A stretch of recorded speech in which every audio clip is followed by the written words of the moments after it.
Okay, YouTube says that I'm live. It's the Nazarite bringing you Hebrew lore from days of yore. And last time it was a blast. I went live. When was it? Sunday? I think it was Sunday. This Sunday. Hey, excellence prevails. Baruch, blessed, he says, he or she. Excellence. Hi, how are you? Excellence does prevail. What do you consider to be excellence? What do you personally excel at? Do share. Okay, I'm going to continue the chat from, I think it was a few days ago, Sunday. Okay, so the last chat we had, the topic, even though it always sprawls and offshoots and tangents, it was basically on the newborn and the passing of the doggo of 15 years that lived with us, Pinky. So Robert asked, how did Nami take it with Pinky's passing? I think very much in the same way I did. She didn't come outright and say this, but from it's not devastating. I think primarily really because of the way she went, which was again so relatively peaceful and so, as I've said, it's how I would want to go, I guess. Right, surrounded by loved ones and in my bed. That's a pretty good deal.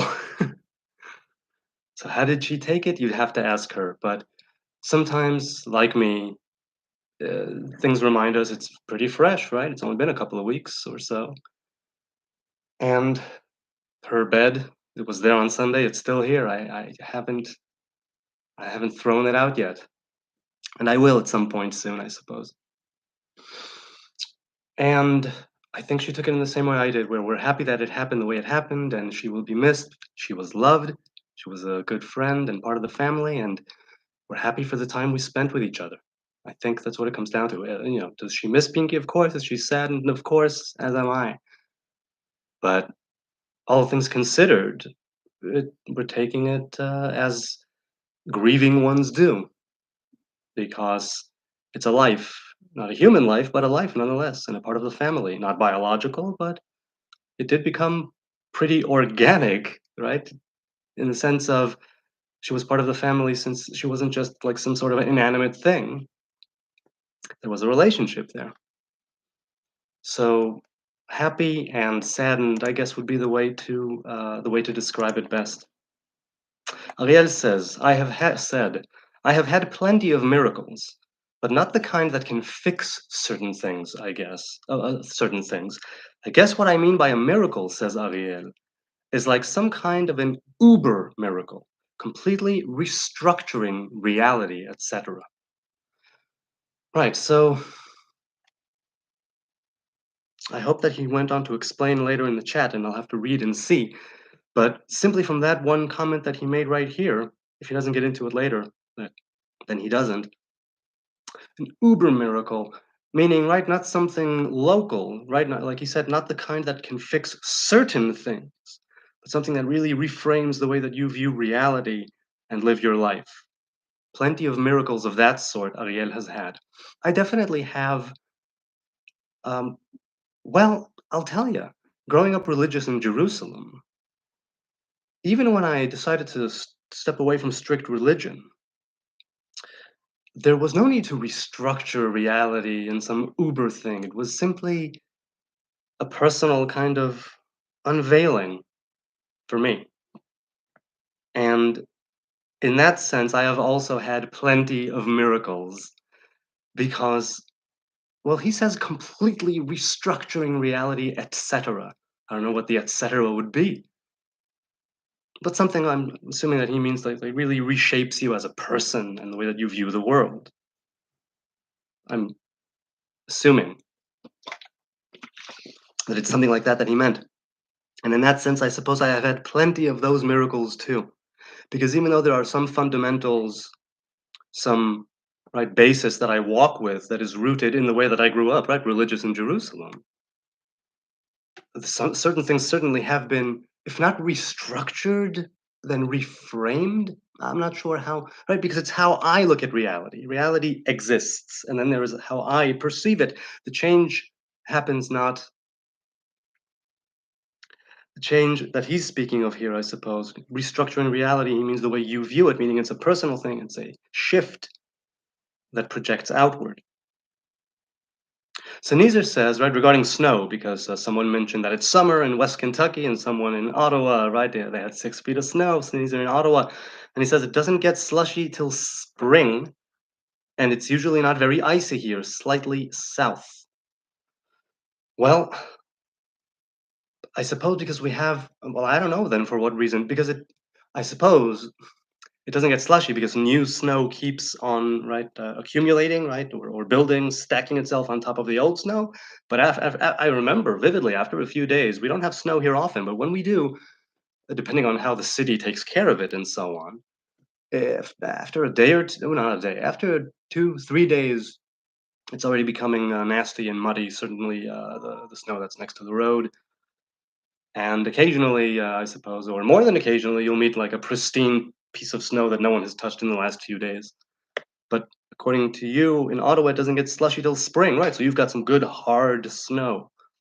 All right, cool. Sneezer says to Ariel, all things can be fixed, but some things take longer than a lifespan. Right? It's yeah. I mean, I'm inclined to agree with that. And there's again also that time frame. How narrow or wide is your time frame, right? Ariel mentioned restructuring reality, an uber miracle. So how do you view reality, right, in this time and space? That will affect on whether or not you perceive things as fixable or not, as miracles or not, the length or shortness of these things that can be fixed that Sneezer speaks of, right? He's saying it takes longer than a lifespan, and I'm inclined to agree. Certain things take much longer than a lifespan to click into place. Kiyom etmol ki ya'avor, right? According to the Psalms, God's day is like 1,000 years, right? Elef shanim be'einecha kiyom etmol ki ya'avor, right? A day in your eyes is like 1,000 years here, something like that. And that God has no time and space. But in the way that we perceive God here, that would be a comparison. It's also why it's said that there are 6,000 years of the world, and in the seventh one, there is the next world, the coming world, the world to come, corresponding with the 6 days of the week, and then the Sabbath, the 6 years of the working the land and then letting it rest on the Shemitah, the seventh year, the year where we abandon it, so to speak, or leave it. Let's see, is anyone here now? Ah, wait. Excellence did say something, but then retracted it. Excellence, I'd love to hear. You know, if well, for whatever reason you retracted it, maybe to rephrase it, maybe I don't know what, because you can't edit, right? Once you hit enter, you or click, you can't edit it. Or maybe I'm wrong. It's been a while since I participated in a chat and had to edit my words. I don't even recall. Also, my brain is still and will continue for the foreseeable future because of the newborn to be, I'm a little sleep deprived. And it can at times make me a little bit slower than usual. Robert said, I love the verse in Leviticus about keeping the fire on the altar burning. Esh tamid tukad al hamizbech lo tichbe. Reminds us to keep our fire, love, hungry for God, going continually. No, you mean continuously. Continually, I think, is on and off. Continuously is on all the way, if I'm not mistaken. That's the difference between continually and continuously. Now, some fires do burn continually. They have their time and place. The fires of Hanukkah, the fires of the Sabbath, the fires of the holidays. And some of them burn and are everlasting, as it were, or ought to be, I guess, depending on our conduct. We are the ones who stoke the flames, right? Who fan the flames or cause them to go out, die out, if they ever do die out. That love, that fire for God, that has two facets to it. One is that loving kindness, sort of father-son relationship, and one is the more zealot or the like zealotry, right, where you have that fierce fire, the kind of fire that Pinchas had when he stabbed the Midianite woman and the Israelite man. There's a lot to say against or in objection, right, and in criticism of that sort of zealotry. And I've spoken of Pinchas in previous streams. I've spoken of what I think about it, and it has its time and place. But not for everyone at any time, at any place.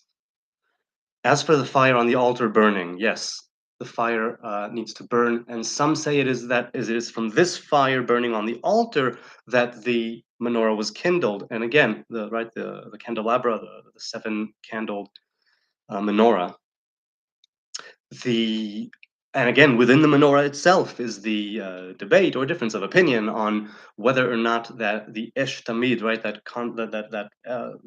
everlasting fire, continuous flame, was it the western candle of the menorah, or was it the altar? Because some say that the menorah had a candle would have always been lit, and from that candle, the westernmost candle, they would light the other ones. It wasn't like a Hanukkah menorah or Chanukiah that has a candle embedded, let's say, in the structure to aid and service the other candles. It was a little different. And also that idea of taking fire from the altar outside in the court and bringing it inside into the Kodesh, into the holy. And then on Yom Kippurim, on the Holiday of Atonement, right? We have coming inside the fire into the inner sanctum, into the holiest of holies, Kodesh HaKodashim, into the Ark of the Covenant, and taking the incense and pouring it on there and burning it on top of the kaporet, on top of the cover, to keep that fire, that love, that hunger for God going continually, says Robert. Yes, it won't be 100% all the time, but take advantage, I say, of the times when that fire does burn inside you in the positive way, in the most positive way. Not in the sense of holier than thou, not in the sense of just like this, this great sort of elation that comes with Torah, with commandments, with having a relationship with God, with having a hunger for God. And to have that hunger not, well, let's put it this way. Hunger is something that's satiated, right? It's part of a system in the brain where it's not continuous. It is continual, where you eat, right? You have that urge to eat. You have a biological need, right? You need to eat. You take it. You're satiated. You're done. Then the hunger disappears. You can choose whether or not to keep eating, to do a Roman sort of thing and vomit in order to keep eating. But that need was satiated until the next time. It's calmed down. It's died down. And in that sense, it is continually. I think that there are some parts that ought to be continual, like hunger, that can be satiated in the moment, and some parts that need to be continuous, where it's maybe always on. Now, how do you think, how in your life do you differentiate that continual versus continuous? Because I don't mean continuous, because look, when I'm asleep and I'm unconscious, I'm not consciously loving God. So, and like I said, you don't do it 100%, 100%, 100% of the time. There are times, however, that keep you going and that fan the flames to such a degree that, yes, even in your sleep, you can be having a relationship with God. Whether it's dreams that are prophetic, as far as you're concerned, whether it's dreams that come more from the spiritual and less from the brain and more from the soul, if you will, right, with that connecting thread, things come through sometimes in dreams. So to keep the fire on the altar burning, yes, man, I can talk, huh? Blah blah blah blah blah blah blah blah. But that's why I do this, because I love to blah blah blah. I do. Let's see if anyone is here. Anyone said no. So hey, come on, excellence. Or two people are here. I don't know if excellence is here or not here. And another person is here. Hello, hi there. Who are you? Where are you from? What do you say? What do you be? What do you do? Hang on a second. Okay, let's continue with last week's with Sunday's chat. Sanizar says to Ariel, funny you should say that. Reality was restructured almost from scratch for me, or rather, my perspective of it exactly. And that's precisely what I was saying. I can understand how that might be what Ariel was saying. And it has also happened to me. Perspective changes, your mind expands. I had a video in the old channel that was deleted called Psychedelic Torah. Psychedelic means mind revealing or mind expanding. And that idea of a long thought. Rav Kook says in the Lights of Repentance, the Lights of Returning, or Ota Tshuva, he says when a person starts his process of tshuva, of returning, then his thoughts right, of, let's say, divine thoughts, if you will, his longer thoughts, as he says, they come and go. And as you progress down the path of tshuva and of returning to your true self, returning to God, returning to Torah, covenant, and commandments, you are able to lengthen your thought. I don't think he means long thought process. I think he means thinking of things that are transcendental and having it occupy your mind, and having it not only occupy the mind, but having it actually manifest through your doing. In the same way that Torah and mitzvot facilitated that longer mind, right? That relationship you have with God can change how you think. The relationship you have with God can lengthen or shorten your thoughts and what it is that occupies your mind. I guess it's a question of making a connection with the divine revelation. That's what I would consider to be a long thought. He says that a person who is more immersed in tshuva, his thoughts become long and full of noble matters. Meleot einyanim na'alim, he says. Things that are higher. Na'ale comes from the word elyon, and I'm translated it on the fly as noble. That's not noble, it's higher. Longer thoughts on higher things. And whether or not he means the time frame and the thought process and the length of the thought in seconds or minutes is I don't know if it's relevant or not. To some degree it is. You are what you think, you are what you do, you are what you practice, you are what your habits are in the grand scope of things. What you do all the time, parts of, it's embedded in you to some degree, maybe to a great degree, depending on the nature of the matter, how long you've been practicing it. And that's why our sages always said, when you have the opportunity, grab some Torah, grab a commandment, do a good deed, because you're helping to tilt the scales towards the positive. You're helping to tilt the scale towards that higher revelation. And a person who's preoccupied with his own returning to oneself, to God, to Torah, you're able then to lengthen your mind to the degree that you immerse yourself in it. I don't know if it's proportionate, but I've found that even though it doesn't manifest in my behavior and conduct 100%, I can say without a doubt that being more, trying to be more who I could be, ought to be, it has helped me to consider things that are beyond me and have them affect me in the here and now. And it has altered my conduct, it has altered my speech and the way that I view the world. Yes, definitely yes. Robert Harrison said Bob Dylan, Precious Angel, check it out. So they said that Bob Dylan had a few spiritual songs. And I mentioned You Gotta Serve Somebody, if that's the name of the song. And I don't consider it to be one of his spiritual songs, but it does speak of something that can be spiritual. Well, you're gonna have to serve somebody, might as well serve the highest thing. So Bob Dylan, I don't know much. Incidentally, his Hebrew name is, what is it? Oh, Jacob? No, Jacob is his son. Oh, I used to know it. Anyway, right, so he's Bob Zimmerman, Robert Zimmerman, but what is his Hebrew name? What Zimmerman? I don't remember. I used to know. It escapes me right now. So Bob Harrison mentioned Precious Angel. He also mentioned he has returned, he will return, something like that. Maybe he says it later, or maybe he put it in a different comment.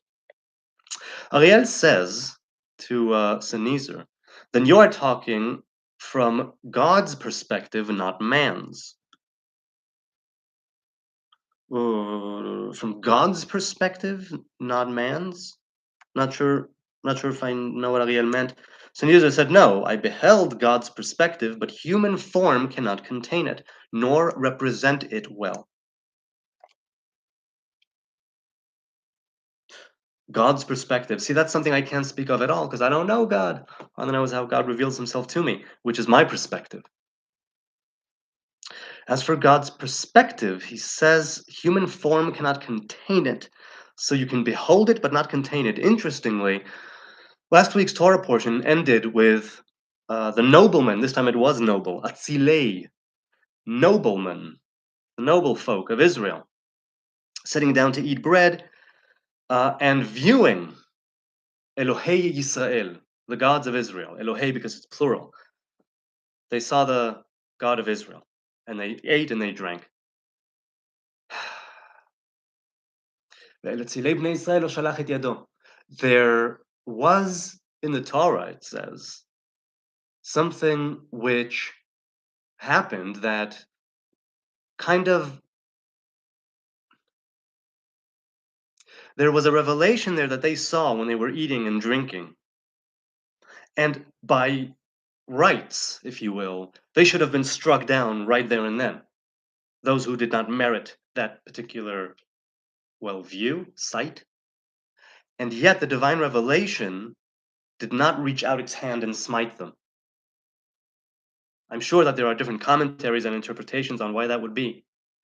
For me, it was everything having to do with the assembly at Sinai, the giving of the Torah, the ascent of Moses into Sinai for 40 days and 40 nights, 2 or 3 times, depending on your opinion.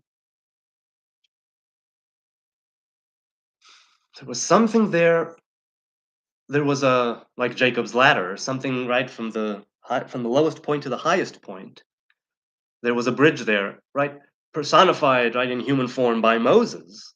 And even Moses could not behold, right? A man cannot see me and live. Even Moses only saw the revelation that was from the back, if you will, not the front, not the forward-facing revelation, but something coming from the back. The way that you could recognize somebody from the back, you could recognize them a lot more definitively from the front when you look at them. The noblemen, the zkenim, the elders of Israel, saw that revelation. And Rashi at that point says that the revelation they saw, it says in the verses, right? Ke'etzem hashamayim latoha. And the revelation they saw there, Rashi, Rabbi Shlomo Yitzchaki, the commentator, he says that what they saw there was something that was in the sight of God during the bondage and enslavement in Egypt. A remembrance, a reminder of the covenant between the parts.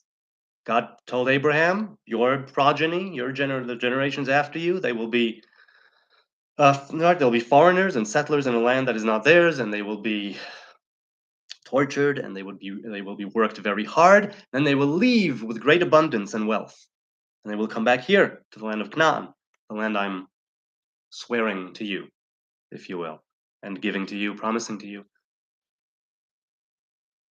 That thing which reminds God, like the rainbow, that is a covenant of memory. That particular revelation, the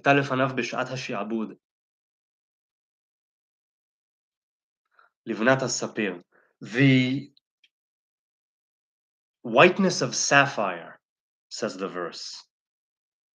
That's what the people of Israel, the elders of Israel, saw. That's what God saw, so to speak, when the Israelites were in Egypt. So first, God saw it and it was a kind of covenant of the memory.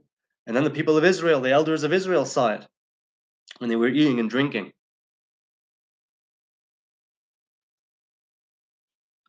And this time they saw it from the earth, from the land, ascended because of the giving of the Torah. Torah, that bridge with Moses, that chemda gnuza, which is something that the angels, supposedly according to Midrash, called the Torah. Chemda is, let's say, something that is coveted, and gnuza means, it doesn't mean, it means hidden. It means hidden. Yes. Sort of buried, hidden. Let's leave it at that. And God's perspective that human form cannot contain. Yes, that is true. And that's what the Torah says. Lo yirani ha'adam b'chai. You can't live when you see that front revelation, that revelation of the panim, of the face, of the forward revelation. The backward one, the achoraim, that's something that you can perceive. The achoraim, right, the light that shines from the back, that also what gives rise to the shadow. The light that comes casts a shadow to those who look from the back. They will see a long shadow. That idea of light and shadow, well, it's part and parcel of this world of good and evil, right? Of post Eden, right? After we ate from the tree of knowledge of good and evil. So, no, human form, certain revelations of God, a human form cannot contain, right, without dying. Because the soul, let's say, simply says, "Oh my God, yes, I remember that. That's it," right out of the body. And there are some revelations that we can and should, right, not contain in the sense of that we perceive it and that it changes who we are for the better. Paul helps us act in a righteous way, in the right time, in the right place. So those things that restructure reality, right? God's perspective, I don't know what that means, but the human form cannot contain it. And in the revelation at Sinai, the giving of the Torah, that whole thing,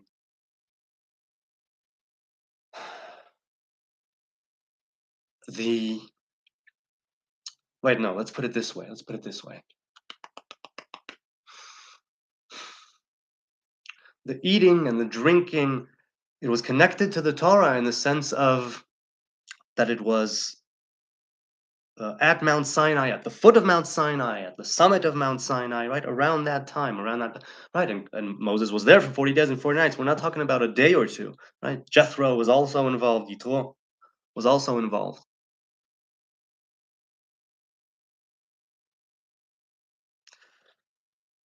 No, I'm getting off track. I'm getting off track. I'm thinking now of the previous Torah portion.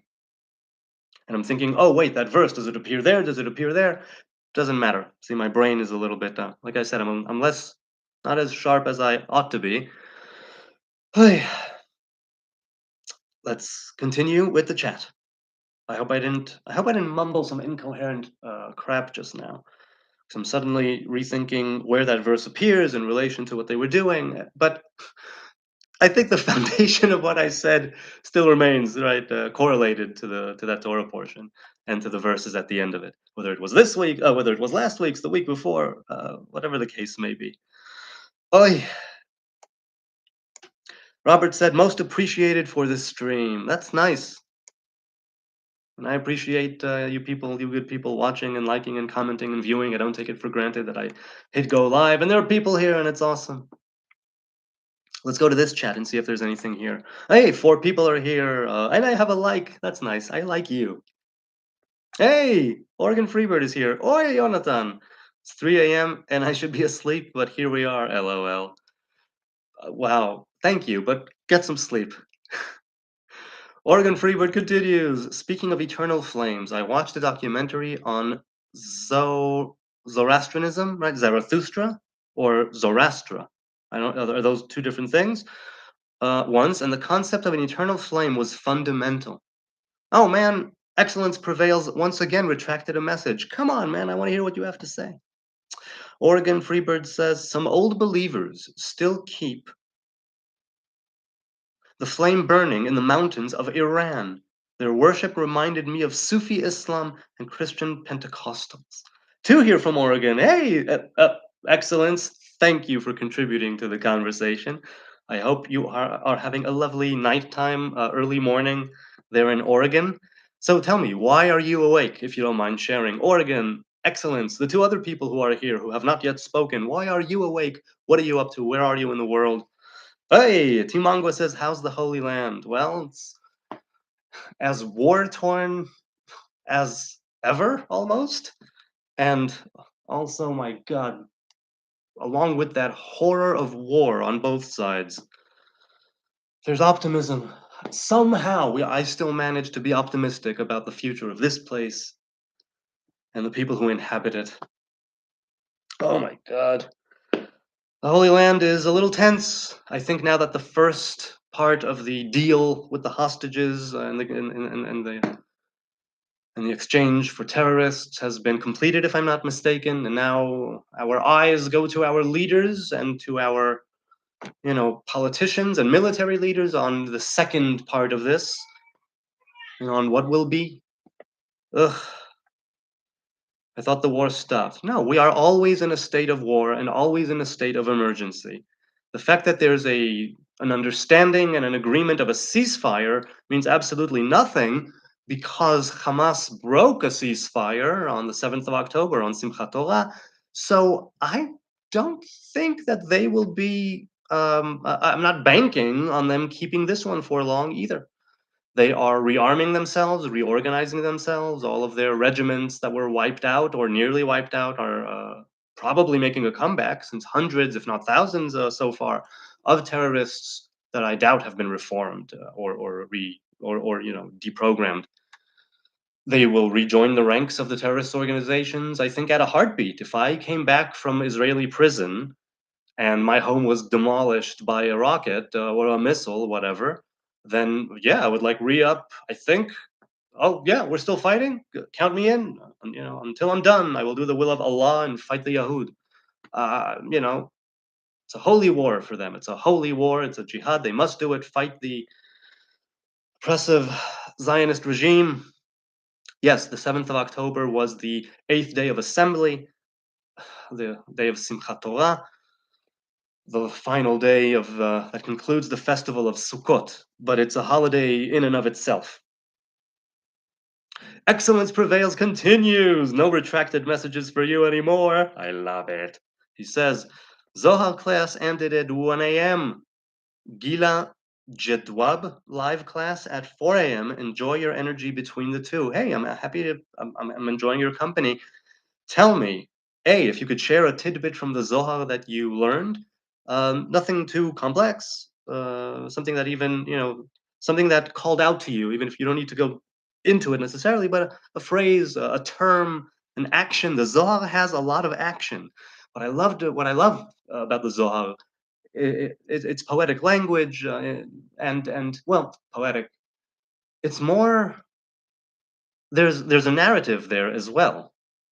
They go places, they meet people. It's not simply a debate, a back and forth, a teaching on the weekly Torah portion from which it engages into the right from which it launches into how things engage with the verses and the spiritual realms.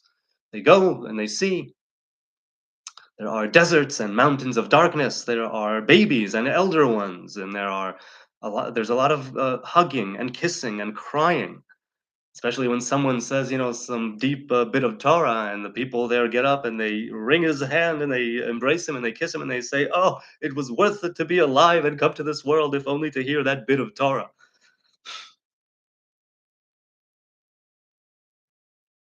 See Rabbi Yira Ha'ari. Yira Ha'ari. I will Google that right now.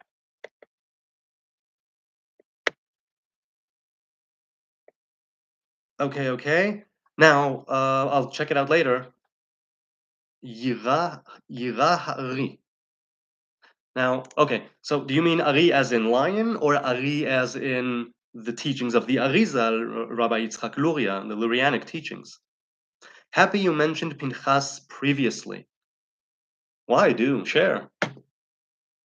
Please do share on why you're happy I mentioned Pinchas. Have you learned anything in particular? Any juicy nuggets you want to share about Pinchas?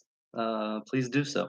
The interesting thing about Pinchas is that it was doubtful whether or not he was actually a priest. And I've mentioned this before. Speaking of the Torah portion, likely, that until what he did with Zimri and Cosbi, until what he did with the Midianite and the Israelite in the camp, it was unclear whether or not he was a priest, since Aaron received the priesthood, his sons received the priesthood, and any grandchildren that were around at the time received the priesthood. And I'm sorry. Those who were born after would be priests. But what about those grandchildren, namely Pinchas, who were around when the priesthood was given to Aaron and his sons, and remaining and future sons of Aaron? But what about the current sons of Aaron? That's Pinchas. And that act of zealotry, of violence, is the one that got him the priesthood, kehunat olam, a covenant of the priesthood. And I go in, maybe it is in the channel, in the archives, or in a stream I've done recently on Pinchas, like last time it was. I don't remember where. I'm sure I've spoke of it several times, so I won't go into it right now. Also, who Gila Jedwab class, is that a specific class in the way that Zohar is a book or a collection of books, and there's a class that teaches it, or is that a person? Oh, well, yeah. So Gila, look, Gila Jedwab sounds like a person, but if it's not a person, please share. Is it a teaching? Is it? You know what? Uh, I'll Google that too. We'll see. Okay. Ah, a writer like myself. Oh, I see. So it says here on the Instagram, I'm just on Google. I'll read the writer in a love affair with Hashem, the name, with the Zohar and with truth. Hmm. Well, if you're going to be in love with the Almighty and with truth. The Zohar, you can, uh, the Zohar, there are those, yes, I love it too. I'm not in a love affair with it, but I do love it too. I love the way that it's written. I love the fact that it's uh, in Galili Aramaic that I can more or less understand. Not speak, but understand. Oh, I see. Okay. So Dr. Gilad Jedwab teaches Rabbi Yira Ha'ari book. Okay. Likutei Yirah. So from the Likutei, it makes it sound to me, just off the top of my head, that it's a Breslever, but maybe not. Likutei Yirah. Yeah, let's check out the Amazon book. Likutei Yirah. Well, we have the Tree of Life right here in front of me. Oh wow! So this is. I see. I see. So let's see. Oh, I mean, I see. You don't see. About the author, Yirah Ha'ari is the author of the Kabbalistic Sefer Yirah series, dedicated to the revelation of the secrets of Torah. Yirah has toiled to bring to light mysteries of creation and existence through the Torah. Very heavy stuff. This book covers the highest mysteries of Kabbalah. It deals with seeing the divine in all aspects of reality through the Holy Torah, and in particular its language, Hebrew. We will learn how to direct our consciousness to the endless Ein Sof. May its merit usher in Tikkun Ha'olam. Tikkun Ha'olam is many times referred to as repairing or fixing the world. Tikkun also has, and I mentioned this, I think, on Sunday, maybe even, that Tikkun also means adornment, meaning it's not just going back to something that was broken and fixing it, but it's getting it even higher and giving it like a jewel, right? Something which beautifies you that is not a part of you. So, okay, just from the cover of this book, I see now a ton of Hebrew, obviously, and the different connections over here. It is lovely. In fact, you know what? I will try, whoops, I'll try and put this in the chat since it's a link. I don't know if it will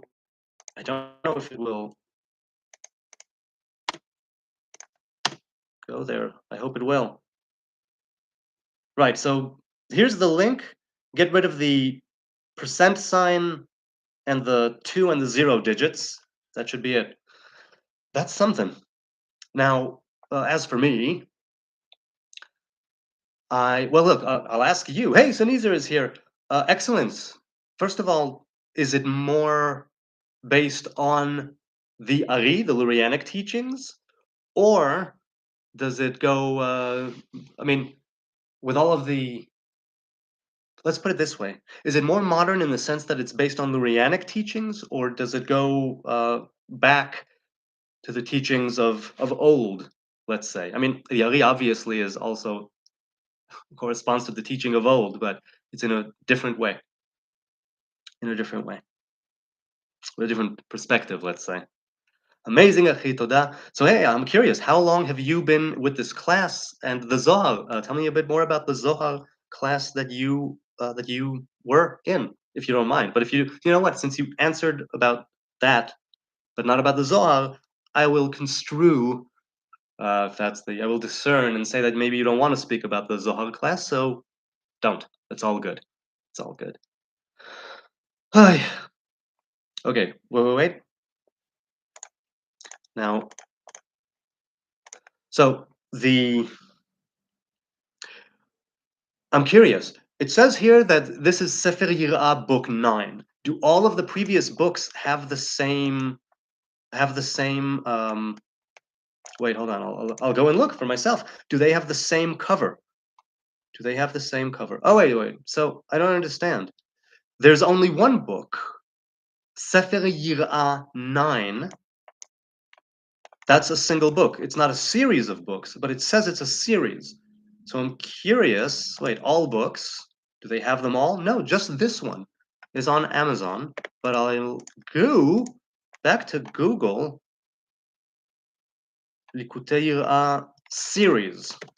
Is it a series? Happy to speak about the class. Oh, then please do. Please do. Is it something that you're studying linearly with the Torah portion? Is it something that you're studying?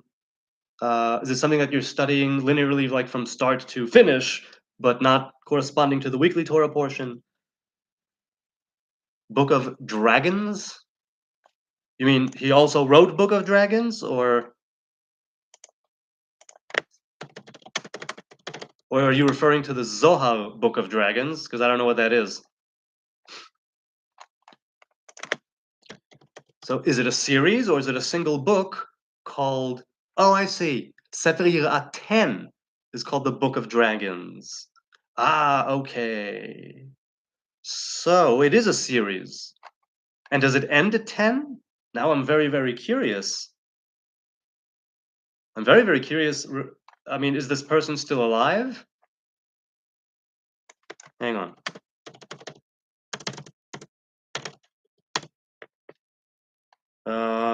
Still alive? Okay, Yira Ari, Facebook. Yira Ari.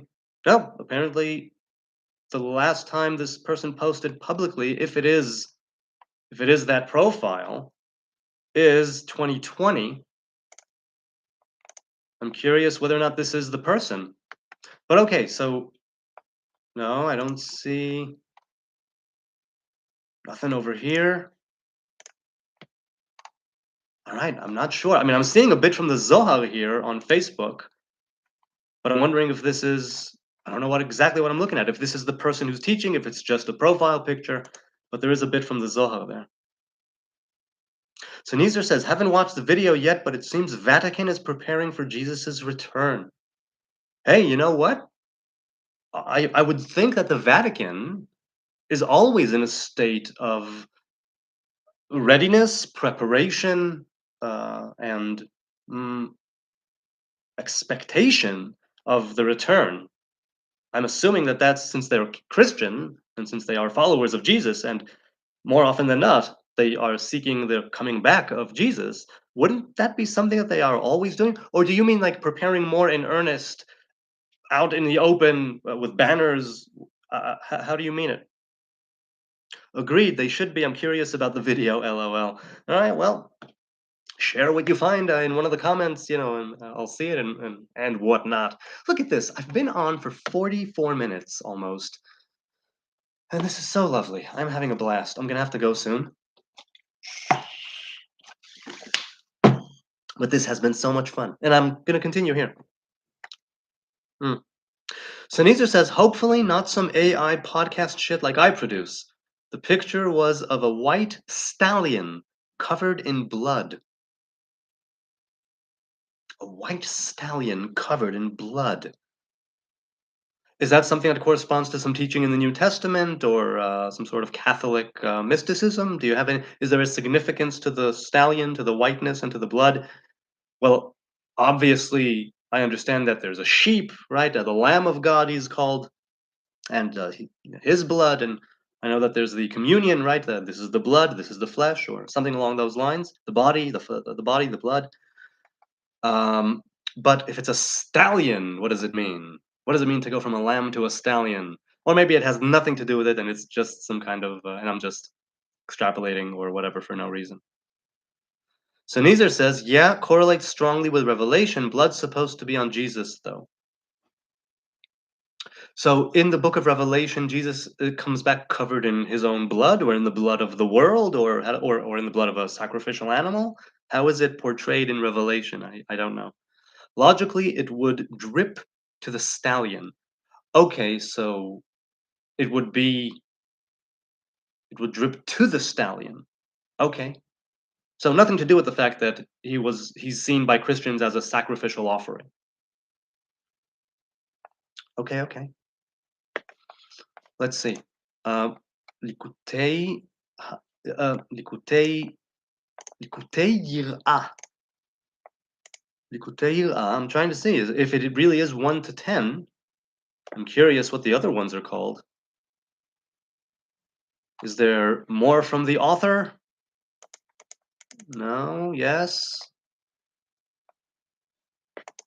The Sefer Yir'ah series. I mean, you know what? Let's just go for a moment here into what he says here. Dedicated to the revelation of the secrets of Torah, Yir'ah has toiled to bring to light mysteries of creation and existence through the Torah. This revelation of the secrets of the Torah for many, many, many thousands of years was forbidden. And it's now the floodgates, they've been opened. Now, everything and anything that has been written on Kabbalah is allowed to be revealed. And there are many people who would see this line and say, revelation of the secrets? Hell no, don't do that. You're not supposed to be revealing the secrets. You're supposed to keep it from master to student, right? From rabbi to pupil, and somebody who is wise and who understands. And you tell him A, B, and he can already continue and see the C, D, and E, and how it all connects, and build on top of his own wisdom in order to understand what his master is saying. And some say, no, no, ever since the Ari showed up, that's it. It's open season. Everybody should be studying it all the time. Very, very famously, the Rav Ashlag, Shalom Yehuda Levi.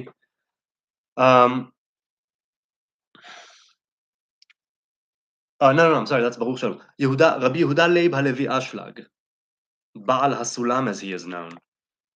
He wrote in an introduction to one of his books, I forget which one. Was it Pticha leChochmat Kabbalah? I think an opening to the wisdom of Kabbalah. In the introduction, he writes that, if I'm not mistaken, it was him who wrote in an introduction. In the introduction, many people will tell you that it's better to study a page of Gemara, a daf Gemara, than a page of Zohar. But he says, I am here to knock down the walls, the tough brick walls with this hammer, and say, no, the walls have been up for thousands of years. I'm paraphrasing. But now, it is just as important to study Zohar as it is to study Talmud. And if I'm not mistaken, I might be confusing my introductions or my rabbis, but basically for many thousands of years, and look, the really deep things have never been written down. The really, really deep things, if you will, I don't mean deep. Of course it goes deep. Every bit of Zohar goes deep pretty much. Every bit of Torah goes deep, depending on how you perceive it. But when I say depth, I suppose what I mean to say is the things that are still hidden have never been written down. The things that ought to be only between a master and an apprentice, a rabbi and a pupil, right? Those, they are things which are deeply connected to who that master and pupil are as individuals. But what it also says is that the really, really, really secret stuff has never been written down, and it's still passed down orally. And as the generations go by, and some say as they degrade or ascend or descend, there's also that counter force that rises up in order to push us and propel us back up from the depths of our inadequacies and our lack of, divine connection and all that, right? This now being without a temple, without an Ark of the Covenant, and with us in the way that we are here in the world, and all the war and bloodshed and persecution. It's true to the world at large, and it's true to the people of Israel. It's like, yes, the revelation of the secrets of Torah, they're no longer secret. It's all out there. And it's on you, as they said in the Mishnah, that the Torah is laying down in the corner. It's just in the corner there, and whoever wants can go and take it. There are ways that you go with it, things that you, according to this, our sages, are allowed and not allowed to teach and do. There's a way in which a person should conduct themselves, if they proclaim to be some sort of scholar of Torah and all of that, or a Talmud Chacham and all of that. But going back to this, dedicated to the revelation of the secrets of Torah, there's a great danger that comes along with that, which is that you might teach something wrong, and then later you'll realize, but by then your audience, if you will, has been contaminated with the wrong idea, and they will go on and act in ways that are wrong, perceive things that are wrong, all the while thinking that they are in the right. And that can be dangerous because not only do you contaminate the well from which they drink, but it will come back later sort of full circle in ways that you can't, right, from them, from you to them, and then from them back to you and back to the world. That's why I think our sages were very, very, very adamant about keeping it among the elders of their community, not trusting Am Haaretz, right, the everyday man, the layman, and distancing themselves from the scenes, distancing themselves from the tzdokim, the tzaddikites, and from the other sects at the time. And to wit, it has held up. Orthodox Judaism, Rabbinic Judaism, as it's now known. It's known as Orthodox now. Back then, it was Rabbinic Judaism. Some say, no, no, no, it's all just Judaism, and you're making stuff up. But there were other sects, there were other groups, there are different ways of interpreting the Torah, like it or not. Dedicated to the revelation of the secrets of Torah, he says, he has toiled to bring to light mysteries of creation and existence through the Torah. That through the Torah is key to the people who would seek to understand it, because the Torah is a practical thing. It's not simply something you study. It's something that you make a conscious attempt to live out and carry out. This does not mean that you should go and do things that are morally reprehensible or negative, simply, right? Much like you shouldn't divorce your wife simply because there's a commandment of giving her a ketubah, of giving her a get when you divorce her. There's a mitzvah, right? Give your wife a get when you divorce her. So should I then divorce my wife to fulfill that mitzvah? No, obviously, you should. It's better to remain married. If you do happen to want a divorce, this is how you do it. The mysteries of creation and existence through the Torah. Yes, yes, yes, yes. And it goes back to the written Torah and the oral Torah together. And through that, now, this corresponds with those reality-changing, right, mind-shifting miracles that Ariel and Sneezer spoke of in the chat earlier. Those things where your perception is restructured, your view is reframed, your horizon is widened, lengthened, whatever you want to call it. What would it be? Length, width, and anyway, you'll go higher, you'll go deeper. In all ways, the Torah can expand your mind. The mysteries of creation and existence through the Torah. I hope. I don't think I'll be able to catch it, but I would love to check it out. Can you drop a link? Can you drop a link, by the way? Please drop a link. And then I think I'm going to go. It's almost been an hour. I think I'm going to have to go. Well, let's continue. Let's continue. Sneezer says, it doesn't specify whose blood, most assume of his enemies, perhaps his own. Yeah, it could also be both, for sure. But it doesn't specify. Okay. Many envision, based on revelation literal, a materialistic return, vanquishing his enemies.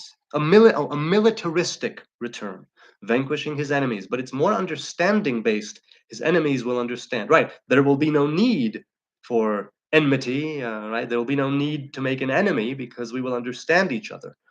There's that prophecy, is it Isaiah, that the world will have a new language. I've heard the lovely idea that it will be the language of music that will bring us together, because the hall of nigun, the hall of melody, the hall of music is adjacent to the hall of tshuva, to the hall of repenting, of returning. understanding based. When we are able to understand each other, we will be able to continue building, and this time towards the good. With the Tower of Babel, they understood each other perfectly, but they were working towards the wrong aim. And so they stopped understanding each other and they stopped building it. When we go back to understanding each other this time, hopefully, it will be we're aiming upward, not in order to conquer the heavens and challenge the Almighty, but in order to say, yes, we are here now, ready to elevate ourselves, ready to play our part in creation as co-creators in our human form, ready to take on the next part of our mission, ready to partake of the fruit of the tree of life. Oregon says, my guess is the stallion might have something to do with the three horsemen of the apocalypse. Isn't it four horsemen of the apocalypse? I think it's four. And I know that, for instance, with the tarot cards, with the Rider Tarot deck, you have death, if I'm not mistaken, riding a horse into town with people, falling about. Four. That's it. And Sneezer says four, being the fifth, basically the good one. Is the good one? Is the good one? Is there a certain trait or characteristic that is associated with it, or is it just simply sort of Jesus in everything that he represents to those who follow him?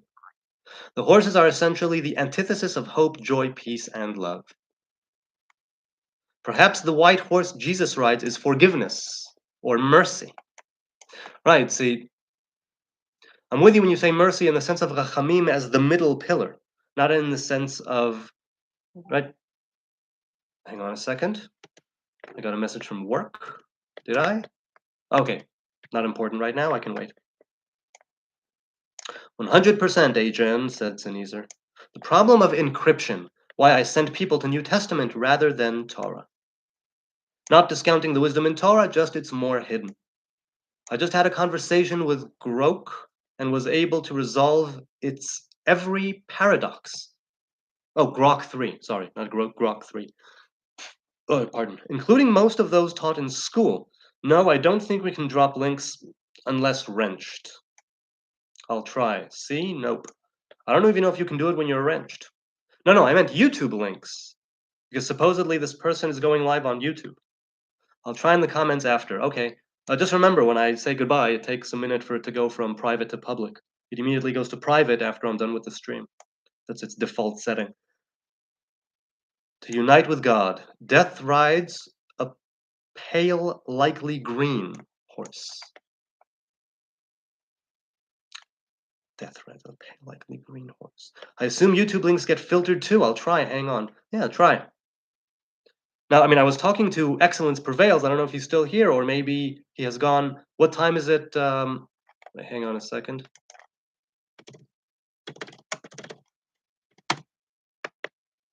In Oregon, it's now 4 o'clock. So yeah, maybe that person went. Wait. But now it says 4. Wow, is it 4 or 5? Most of Oregon lies in the Pacific time zone, except the northern part. Oh, okay. So there's a part of Oregon. Nope. Okay. Hey, Robert is here. Hey, Jen, he says. See last message above. It was retracted. Retracted. I'm not sure why. Not sure why. You retracted it? Did you say anything else? I don't see. Well, excellence. Oh, okay. So it's 4 a.m. So go enjoy your class. Heck, you know what? Maybe if it's on YouTube, I'll look for it right now. I'll look for it right now. Dr. Gila. Well, I have it over here.